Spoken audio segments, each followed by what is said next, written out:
پھلدار درخت گھر میں ہے تو زکوٰۃ کا کیا حکم ہے؟ چنانچہ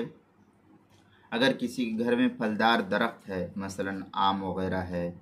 سیب ہے، انار ہے، سنترا وغیرہ ہے، یا امرود ہے، یا اس کے قبیل کا کوئی درخت گھر میں لگا ہوا ہے، تو اس میں عشر واجب نہیں ہے، کیونکہ وہ گھر کے تابع ہے، اس لیے جو ہے اس پہ زکوٰۃ کا حکم نہیں شمار کیا گیا ہے۔ فتاویٰ تاترخانیہ وغیرہ کے اندر ہے، اور فتاویٰ عالمگیریہ میں ہے، وَلَوْ كَانَ فِي دَارِ رَجُلٍ شَجَرَةٌ مُثْمِرَةٌ لَا عُشْرَ فِيهَا، یہ فتاویٰ عالمگیریہ کتاب الزکوٰۃ الباب السادس فی زکوٰۃ الزرع والثمار، جلد نمبر 1 صفحہ نمبر 186، فتاویٰ تاترخانیہ جلد نمبر 2 صفحہ نمبر 326، اور